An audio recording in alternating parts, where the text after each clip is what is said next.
Muchísimas gracias, José, por la muy amable presentación.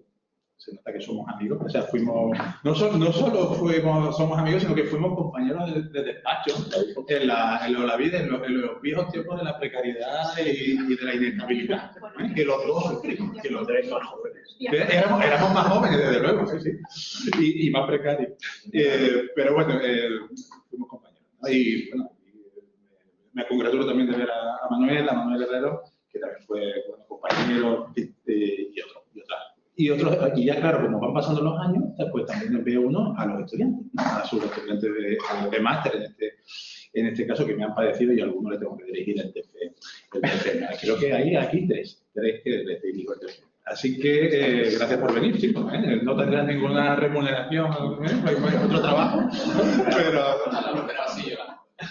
no. Ya hablaremos de historia.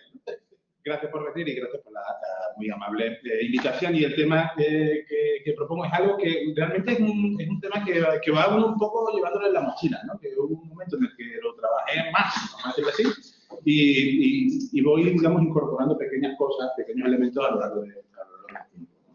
Aunque ahora mismo no es, digamos, la línea fundamental o principal de mi trabajo, pero bueno, cuando uno se mete del archivo, pues dice, bueno, otra cosita más que se puede pensar o que se puede incluir, ¿no? en un trabajo que a lo mejor, tal vez, con un punto de suerte y tiempo, sobre todo tiempo, pues para culminar en una obra más contundente, ¿no? El trabajo realmente se enclautra cronológicamente en la última mitad, en la segunda mitad del siglo XVIII, y se va a centrar fundamentalmente en el espacio Caribe, y un siglo XVIII, o sea, una segunda mitad del siglo XVIII que va a estar marcada por las enormes tensiones, como muy bien conocéis, ¿no? de carácter transimperial que van a tener las diferentes potencias europeas para tratar de conseguir una especie de hegemonía, no solo en el espacio atlántico, pero en base a lo que estamos hablando, vamos a hablar de aquí, porque en el espacio atlántico, y donde España o las autoridades españolas van a instrumentalizar una forma de resistencia de tipo individual o colectiva, protagonizada por los esclavizados, pero radicados en diferentes territorios americanos fuera de la soberanía española, para presionar diplomáticamente a veces a un aliado como Francia o a veces a sus competidores naturales en el Caribe, como podrían ser los Países Bajos, el Reino Unido, Gran Bretaña en este momento, o Dinamarca. ¿De acuerdo? En ese sentido, la finalización de la guerra del asiento va a marcar una diferencia. Vamos a encontrar un enfriamiento muy notable de las relaciones hispano-francesas, realmente desde la llegada del nuevo monarca, de Fernando VI, a la corona, la última parte del conflicto. Pues España es una potencia en ese momento no muy activa, al menos en el territorio del Caribe, y al mismo tiempo un endurecimiento progresivo de las relaciones entre España con los británicos, con los Países Bajos, que vamos a poder percibir con mayor claridad con la firma del tratado entre España y Gran Bretaña el 5 de octubre de 1750, el Tratado de Madrid, donde se va a eliminar el navío de permiso y también se va a eliminar el asiento que había conseguido la South Sea Company en 1713 en el Tratado de Utrecht. Antes hablábamos de los beneficios de la corona, ¿no? El 25% de todos los beneficios de este asiento iban directamente al bolsillo de Felipe V. ¿De acuerdo? En este caso, con este Tratado de Madrid de 1750, España va a romper esa dependencia a cambio de una indemnización de 100.000 libras, si mal no recuerdo, y la eliminación del navío de permiso, básicamente para conseguir mejoras comerciales de comerciantes, de mercantes británicos instalados en Cádiz.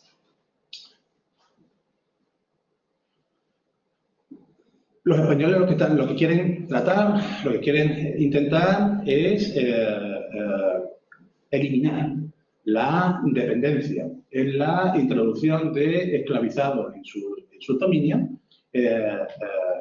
por parte de la dependencia británica o de los británicos, de los mercantes británicos que tenían para introducir esclavos en sus dominios, ¿no?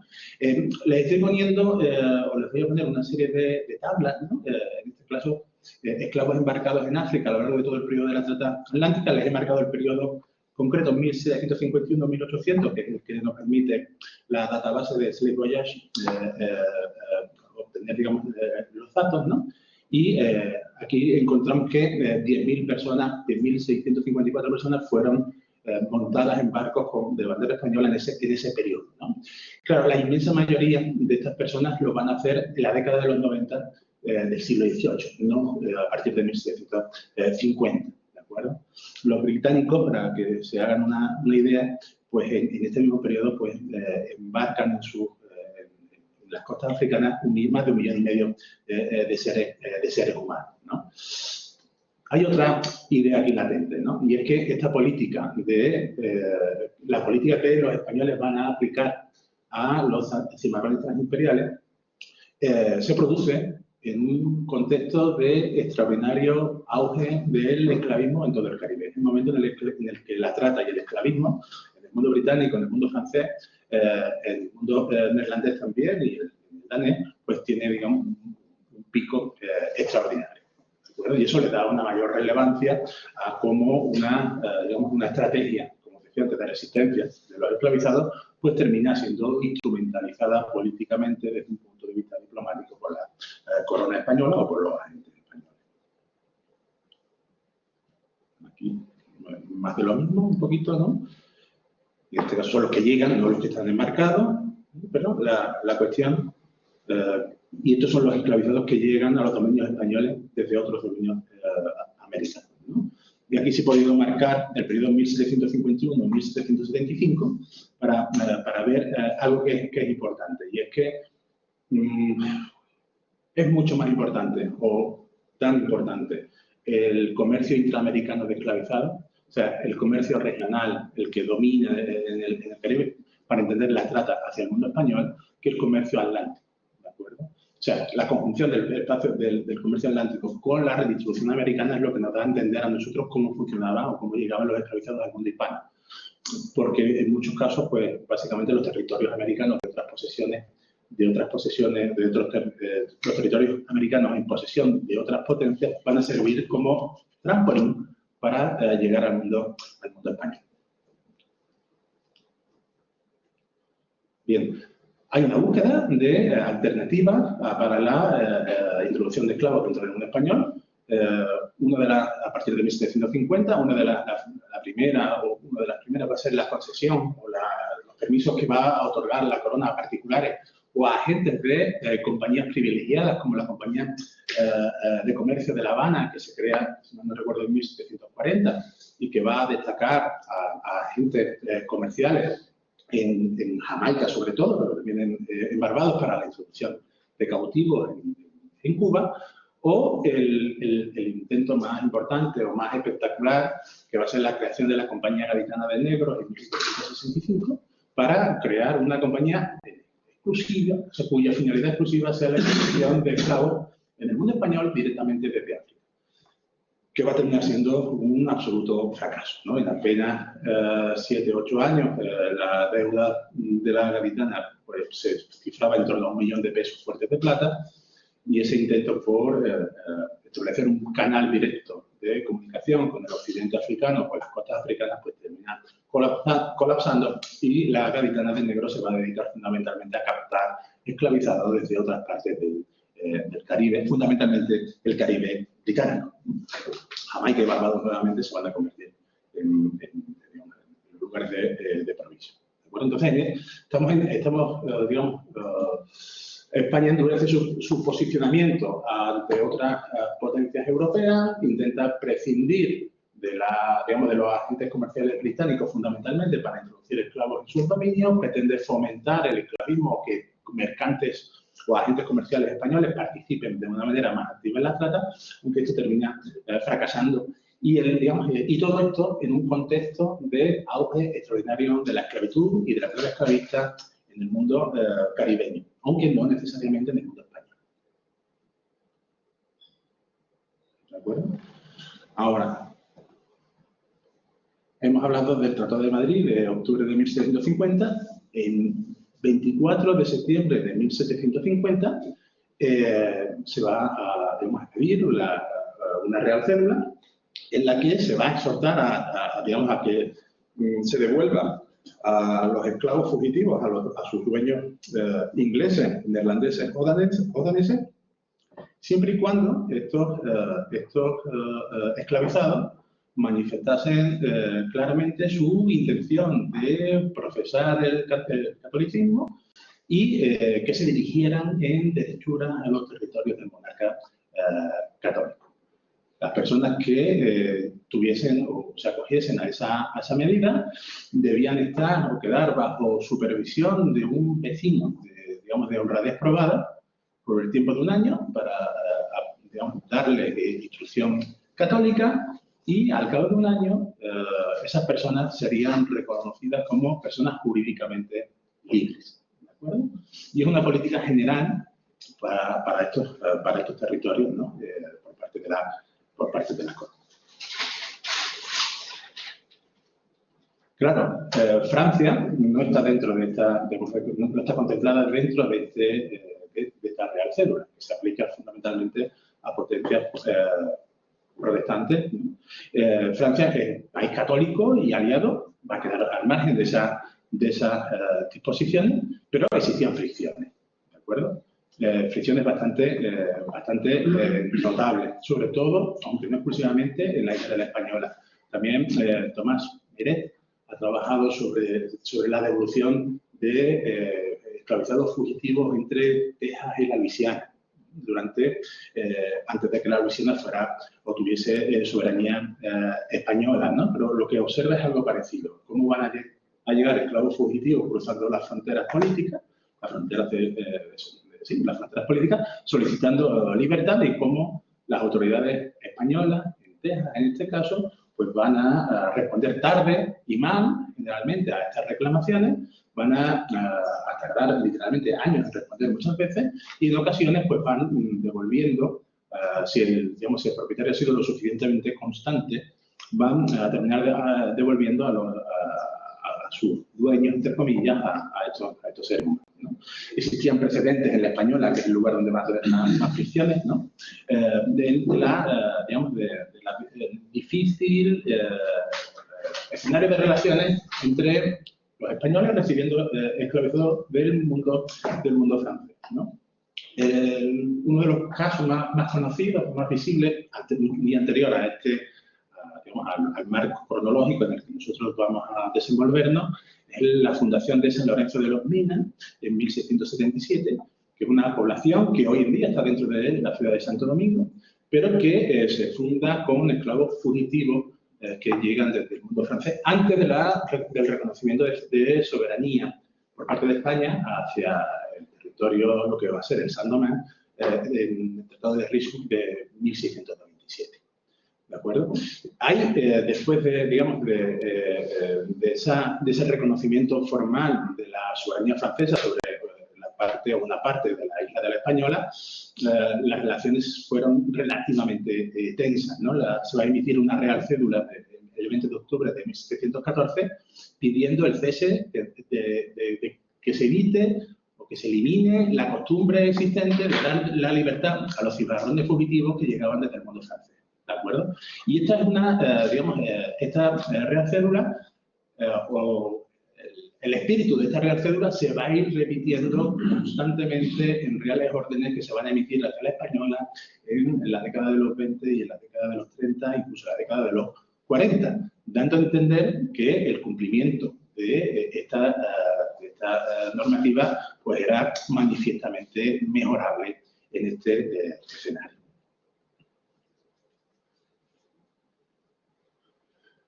Esos requerimientos son cada vez más importantes, más fuertes o más trascendentes, en tanto en cuanto se está produciendo un avance sostenido de la frontera agrícola desde el lado francés hacia el lado teóricamente español. Y ese avance de la frontera agrícola lleva de la mano el avance de la frontera política. Esto es el avance de los cultivos de azúcar y de café.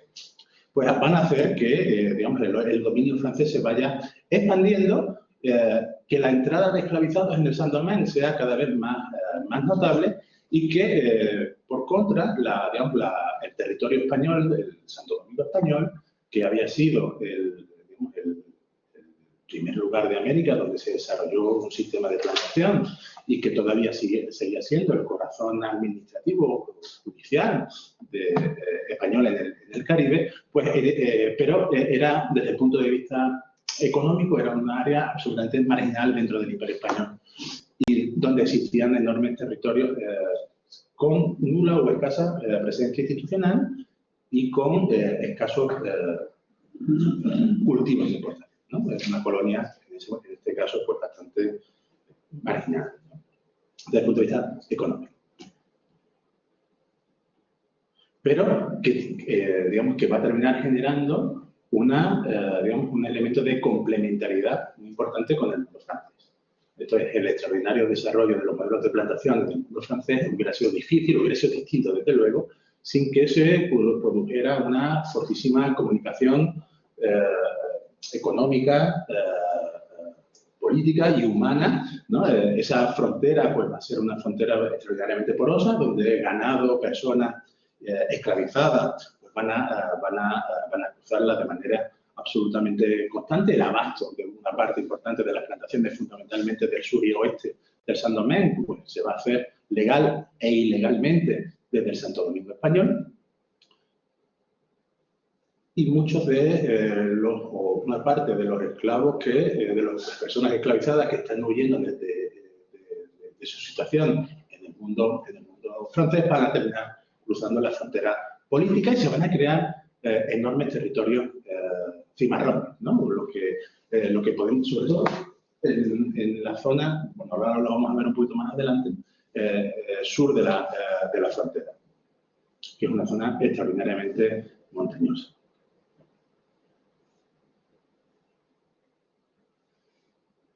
Y ahora, las relaciones entre España y Francia en la española van a estar absolutamente mediatizadas por las solicitudes y peticiones de restitución de esclavizados por parte de los franceses. Si se firma el tercer pacto de familia en 1761, que va a marcar la estrecha alianza entre España y Francia, en 1762 se firma un tratado para la búsqueda, captura y restitución de cimarrones por parte de los españoles. En 1764 esto deja de cumplirse. En 1774 se vuelve a firmar un tratado para la restitución de cimarrón. El acuerdo se cumple apenas un año. ¿De acuerdo? O sea, hay constantes peticiones y reclamaciones desde el punto de los franceses, con un fuerte respaldo diplomático, como vamos a ver más adelante, y hay un cumplimiento más o menos somero por parte de las autoridades españolas.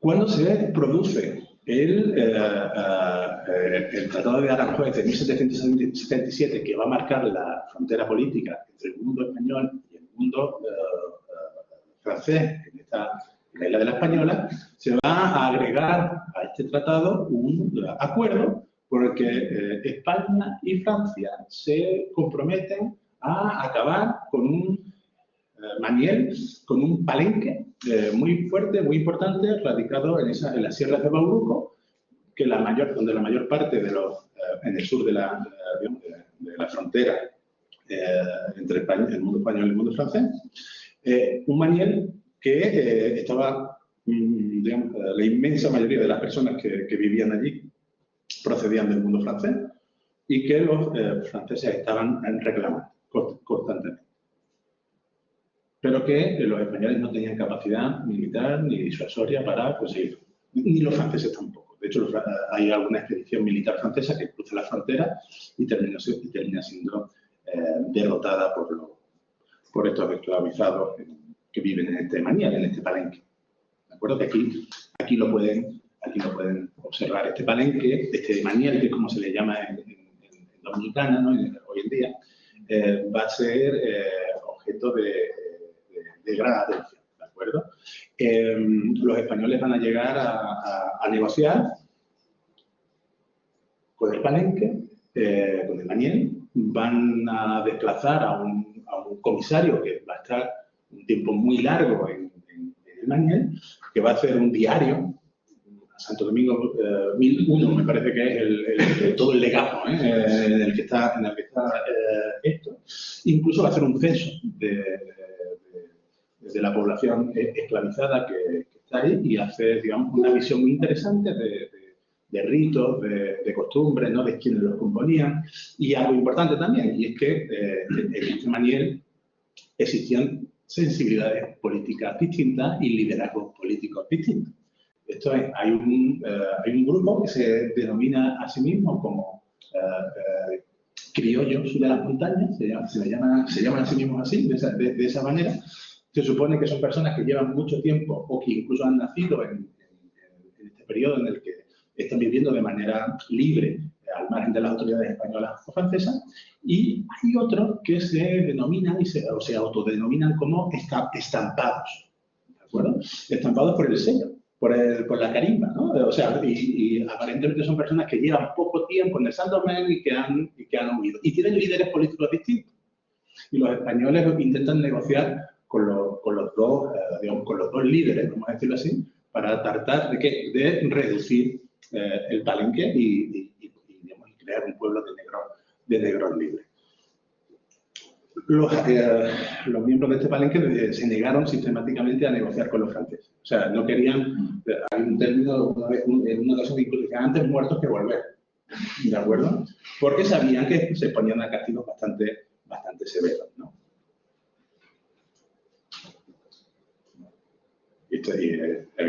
La torre de vigilancia, ¿no? Los recintos, los alojamientos, ¿no? Las zonas de alojamiento. Interesante. Bien, aquí tienen los grupos de edad de censo que se hace en 1789 de las personas que están dentro o que quieren ser contadas dentro del Maniel. ¿De acuerdo? Porque los que no quieren negociar, desde luego, no aparecen. ¿De acuerdo? Pero lo que vemos es que encontramos familias, aquí no está puesto, ¿no? Pero hay una preponderancia de hombres sobre mujeres, pero encontramos grandes unidades familiares y muchísimos niños. ¿De acuerdo?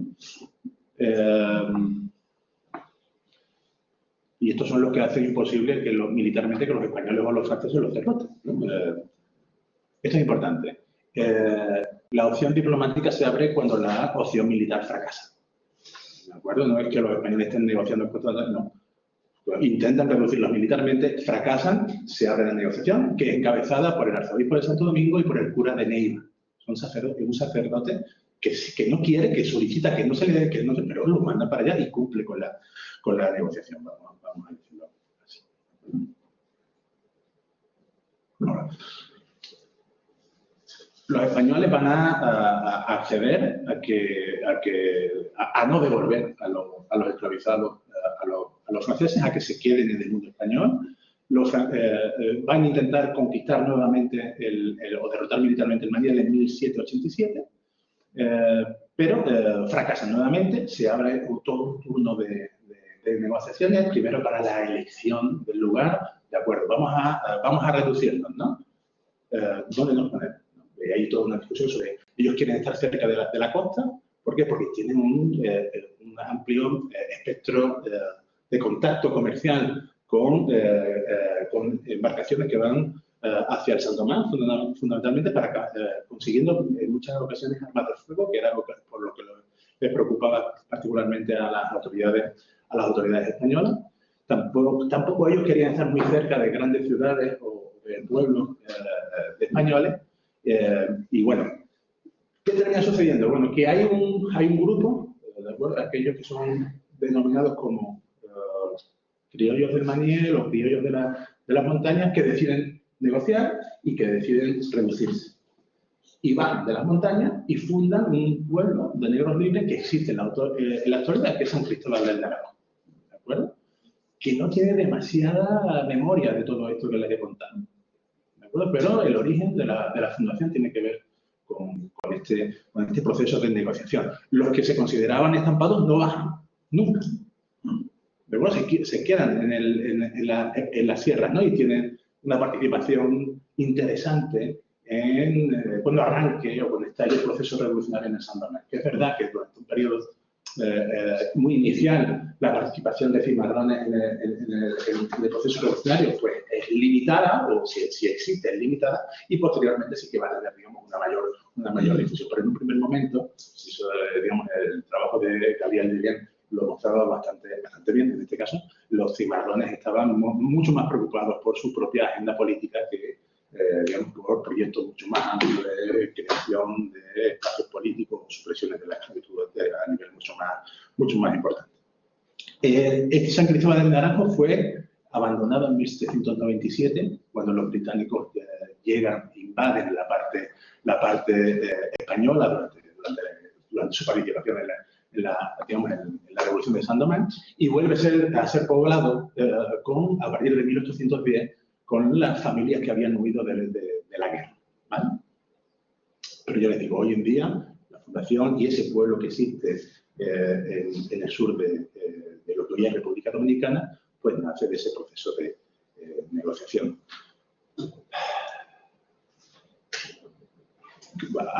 ¿Qué consiguen estos esclavizados alzados en armas? Un reconocimiento formal de sus autoridades políticas, reconocimiento formal de su libertad jurídica y de la propiedad sobre el suelo sobre el que van a vivir y trabajar. ¿A cambio de qué? A cambio de vigilar los campos, vigilar las fronteras con el mundo francés y capturar cualquier esclavo fugitivo que pudieran encontrar y devolvérselo a cambio de una compensación económica a sus legítimos, entre comillas, de legítimos dueños. ¿De acuerdo?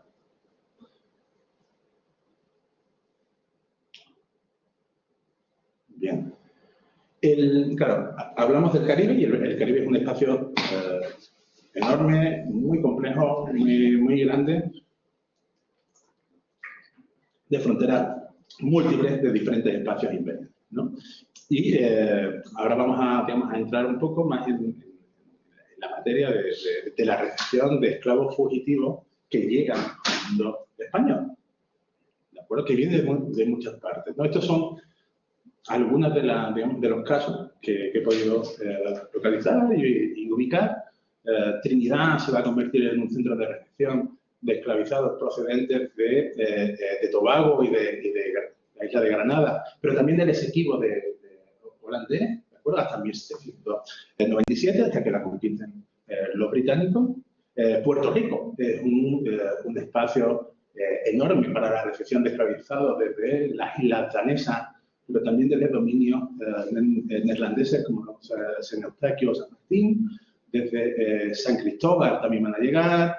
Hay algún caso de esclavos del mundo francés desde Vera Guadalupe que van a llegar a Puerto Rico. Aquí además estamos hablando de un cimarronaje que es distinto, que es un cimarronaje marítimo, no terrestre, y eso marca una diferencia, como vamos a ver un poquito más adelante, y que las autoridades españolas van a establecer, digamos, van a intentar establecer una diferencia formal en cómo hay que tratar a un cimarrón que cruza una frontera política por tierra y cómo hay que tratarlo si llega a través del mar.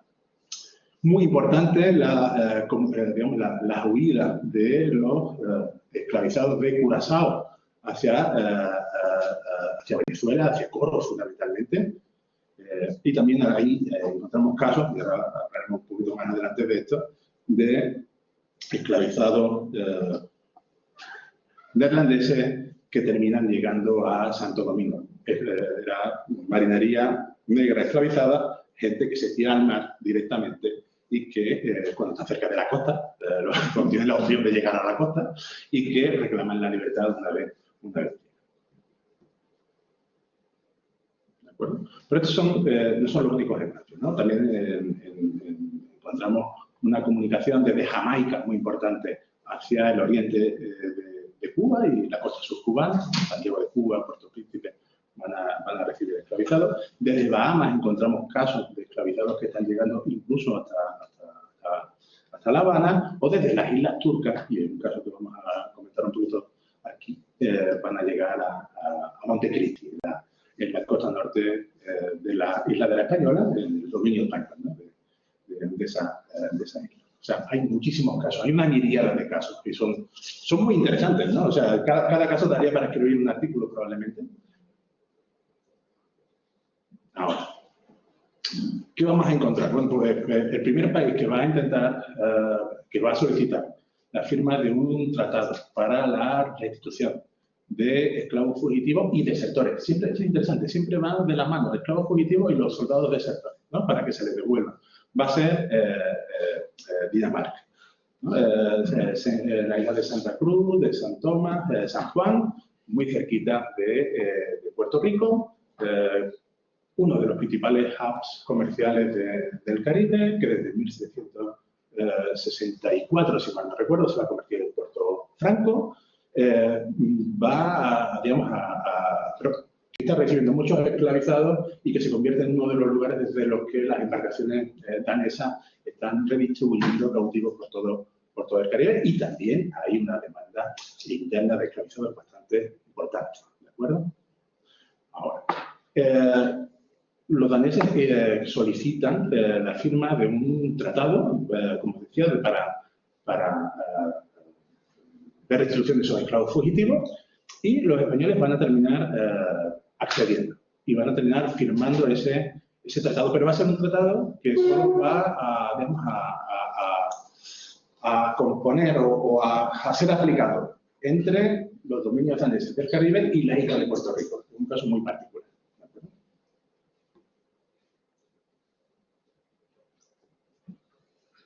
Donde se va a establecer un sistema de premios para las personas que capturasen a estos cautivos, donde se va a otorgar, digamos, un periodo de un año para que los dueños daneses pudieran reclamar a sus esclavos que hubiesen llegado a Puerto Rico, donde habría un compromiso claro, donde no se aplicarían penas de muerte, prisión perpetua o amputación de miembros a los esclavizados que pudieran ser devueltos, y donde Dinamarca se va a comprometer a permitir el culto católico de los esclavizados, sobre todo en sus dominios antillanos. Entonces, los daneses van a permitir el establecimiento de iglesias católicas en las Antillas danesas como forma de prevenir, ¿no? o de cauterizar esa excusa, ¿no? De que los esclavos están huyendo para profesar la religión católica. Por ahora, teóricamente al menos, tenían la posibilidad, o van a tener la posibilidad de profesar su fe en las islas. Aquí tienen una tabla, ¿no? digamos, la lista de propietarios daneses que van a reclamar la devolución de esclavos refugiados en Puerto Rico, con expresión del número de esclavos reclamados y número de esclavos devueltos realmente, y desde la isla de procedencia. Y pueden ver que, se reclaman en esos 2 o 3 primeros años 69 esclavizados y los españoles devuelven apenas 30. El grado de cumplimiento de este acuerdo es francamente discutible. Vamos a decirlo así. Ni los daneses tenían mucho interés, y de hecho hay una correspondencia que es interesante, creo que era un misionero capuchino hacia el gobernador de San Juan, diciéndole que sí, hay una iglesia, pero ahí no iba nadie, ¿no? O sea, no tiene ningún sentido, porque los daneses, los dueños de esos esclavizados no les dejaban, no les dejaban ir a misa, ¿no? Ni los españoles se van a matar particularmente por capturar y devolver a estos esclavos fugitivos. Y de hecho, solo 2 años más tarde se va a crear, con un conjunto de esclavizados fugitivos procedentes del mundo danés, San Mateo de los Cangrejos, que va a ser un pueblo de negros libres, que hoy en día no existe como tal, pero que es no sé si conocen Puerto Rico, si conocen San Juan, conozcanlo, pues Santurce, lo que hoy sería Santurce, que está al lado de San Juan, era San Mateo de los Cangrejos, ¿de acuerdo? De hecho, creo que el equipo de baloncesto de Santurce se llama Los Cangrejeros. Los Cangrejeros de Santurce viene por este nombre, que van a tener, además, estos esclavizados colombianos, personas reconocidas jurídicamente como libres, que van a estar radicadas relativamente cerca de San Juan, van a tener una participación muy destacada en la defensa de San Juan de 1797, frente al ataque inglés de 1797. Van a formar parte una parte muy importante de las fuerzas sutiles, ¿no? de esas embarcaciones que van a estar dentro de la bahía y que van a combatir a los británicos. Bien. La actitud hacia Gran Bretaña y los Países Bajos va a ser algo más activa. Tras la ocupación británica de La Habana, se va a producir la Real Orden de 17 de abril de 1764, donde se va a dar un reconocimiento formal de la libertad jurídica para todos los esclavizados de nación británica que hubieran sido capturados durante el asedio y que hubieran reclamado querer profesar la religión católica. Esto es algo que está trabajando intensamente el Snyder, fundamentalmente. Podemos percibir un incremento muy importante del cimarronaje marítimo desde Jamaica hacia Cuba, teniendo en cuenta que, según el Snyder, el asentamiento de comunidades de esclavizados o de ex-esclavizados de origen británico en Cuba va a hacer posible que se establezca una fuerte comunicación entre Cuba, por parte de africanos y sus descendientes, entre Cuba y Jamaica, donde las noticias de que les podían dar la libertad si llegaban allí, pues digamos, esas noticias eran ciertas, ¿de acuerdo? Y Elena Snyder incluso encuentra casos de esclavizados que llegan desde Jamaica a Cuba solicitando que les echen agua por la cabeza. Y no saben qué significa, pero saben que si se bautizan y si manifiestan que quieren ser católicos, pues no los pueden echar o no los van a echar y les van a reconocer la libertad. Y buena parte de estas informaciones, de estas noticias, de estas informaciones, pues lo va a llevar o lo van a trasladar buena parte de la marinería negra que componía buena parte de las embarcaciones mercantes en Jamaica y en Cuba, en los dos escenarios, y no solo, como vamos a ver un poquito más adelante. ¿De acuerdo? Además, para Fernanda Bretones Lane, la existencia de los territorios españoles como santuarios políticos, además de esa existencia, de la existencia de esos santuarios políticos, ella manifiesta que el mundo español pudo ser interpretado como un santuario espiritual, en tanto en cuanto, sobre todo para los esclavizados de origen acá, en tanto en cuanto buena parte de las prácticas religiosas y funerarias se asemejaban extraordinariamente.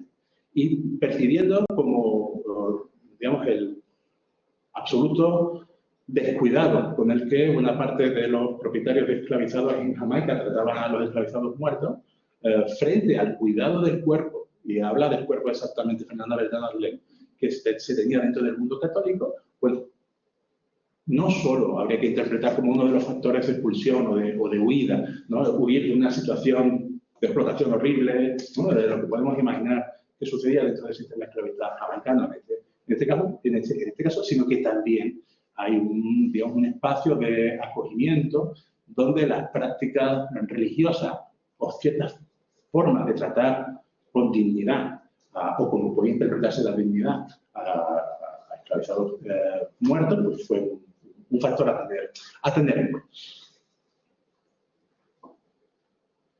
Ahora, la llegada a Montecristi en 1767 de dos esclavizados procedentes de las islas turcas va a provocar una situación extraordinariamente tensa, vamos a decirlo así, ¿no?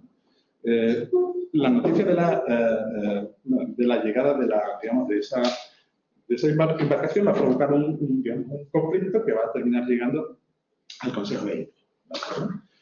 ¿Por qué? Bueno, porque las decisiones que se toman a nivel local de reconocimiento, en primer lugar, de la libertad de estos esclavizados, o el hecho de que se les pudiera o no devolver a los ingleses que habían acudido a reclamarlo, pues va a ser, digamos, un elemento que desde Madrid se va a tratar, digamos, de controlar, y donde digamos, el fiscal del Consejo de Indias incluso va a decir que no hay ninguna legitimidad para devolver esclavos procedentes de las islas turcas, porque no existía ningún tratado internacional en el que España reconociera formalmente que las islas turcas eran un dominio británico. Por lo tanto, mientras no existiese un reconocimiento formal, era imposible devolver esclavos a dueños ingleses que estuviesen radicados en las islas turcas.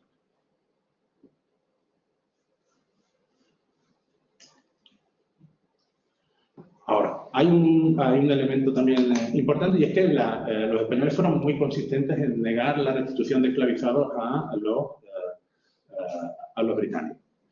Y eso va a impulsar a los británicos a tomar medidas de presión más fuertes, como el envío de embarcaciones de guerra. En San Juan de Puerto Rico, en 1770, una fragata inglesa va a pedir la devolución de 10 esclavos huidos de San Cristóbal, que fue lo que hoy es St. Kitts.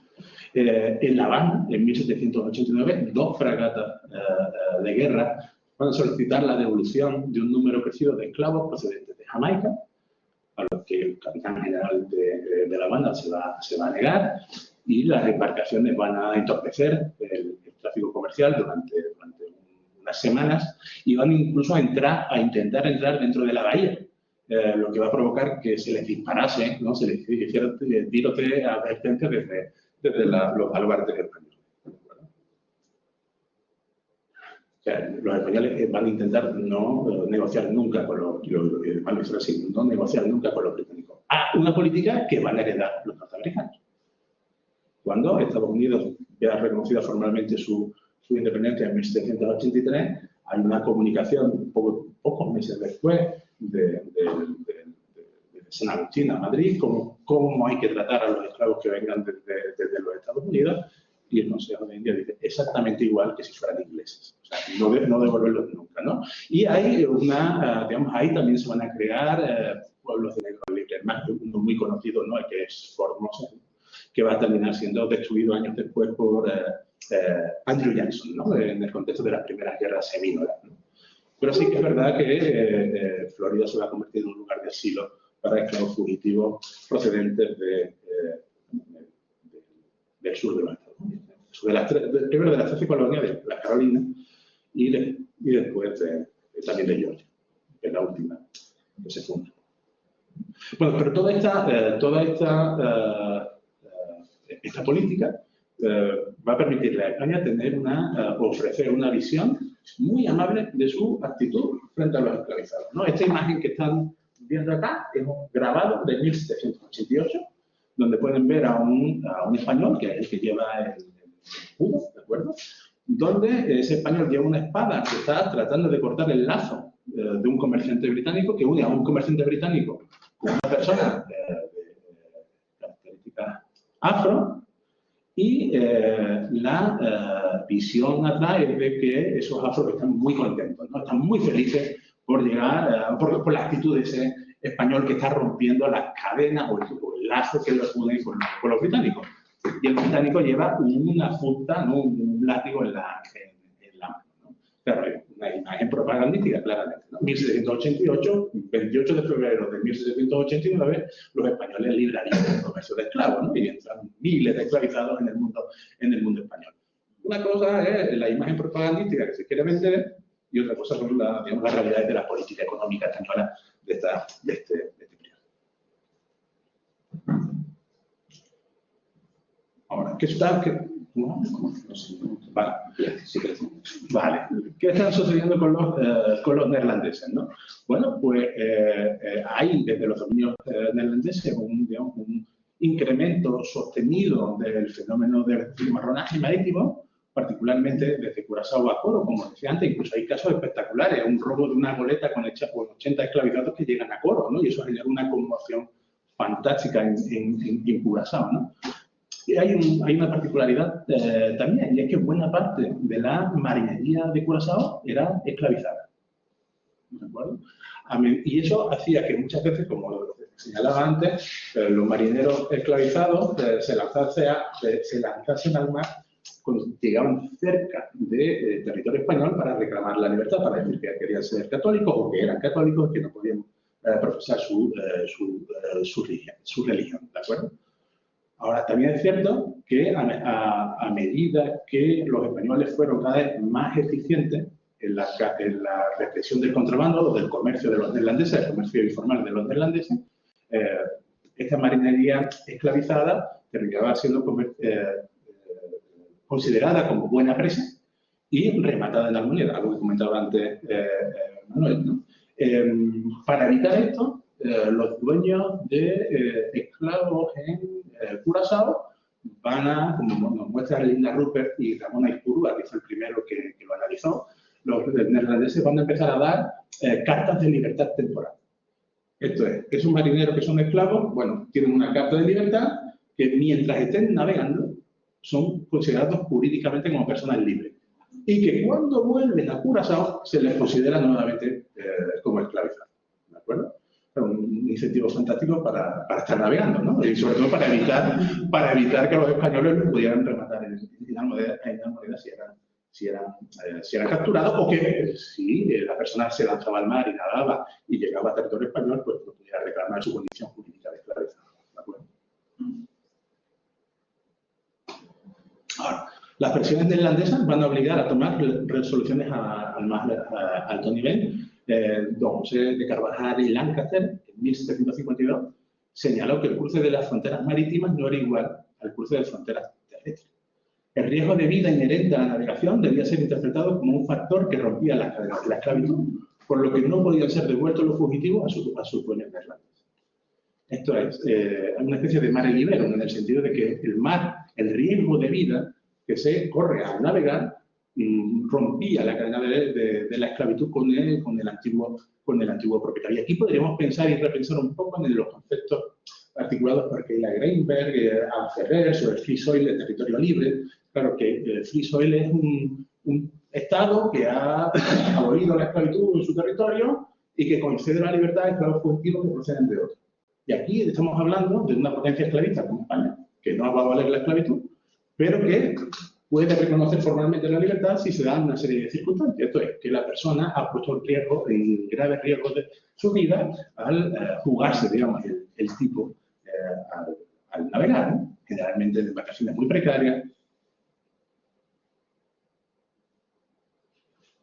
Ahora, la política de asilo hacia los neerlandeses y en general hacia otras potencias va a cambiar en los 90, ¿de acuerdo?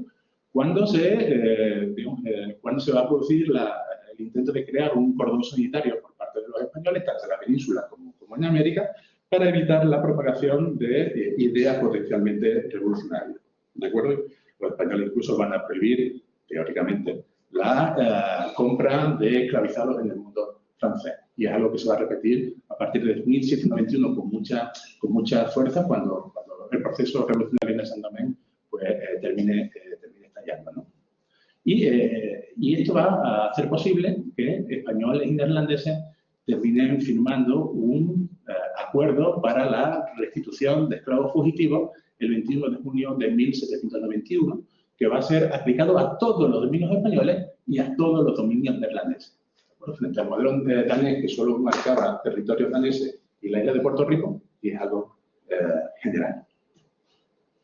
Y como vamos a terminar, los británicos van a hacer una última petición en 1802 para que se les restituyan esclavos, ¿de acuerdo? Tras la conquista de Esequibo en 1796, cientos de esclavizados van a huir a los dominios españoles, desde la antigua colonia neerlandesa. ¿A dónde iban? A dos lugares, a la Guayana venezolana y a Trinidad. Pero Trinidad va a terminar siendo conquistada en 1797 por los británicos, por lo tanto van a acudir exclusivamente al lado venezolano, a la Guayana venezolana. Y los británicos van a, los escritos del gobernador de la Guayana son dramáticos. Tenemos la cárcel con más de 200 fugitivos del año 1800. ¿Qué hacemos con ellos, ¿no? Y lo que los británicos van a pedir es heredar, digamos, el tratado neerlandés de restitución de esclavos fugitivos, algo que los españoles se van a negar, ¿de acuerdo? Básicamente, como os decía antes, y creo que con esto voy a terminar, los españoles van a instrumentalizar políticamente frente a Francia para redefinir fronteras en la isla de la Española, frente a Dinamarca para conseguir la implantación del culto teóricamente católico allá, o frente a los británicos, ¿no? Para presionarlos, lógicamente, van a instrumentalizar una estrategia de resistencia de carácter esencialmente individual o colectiva que emerge de estos grupos a presiones políticas al más alto nivel. Y nada más. Muchas gracias.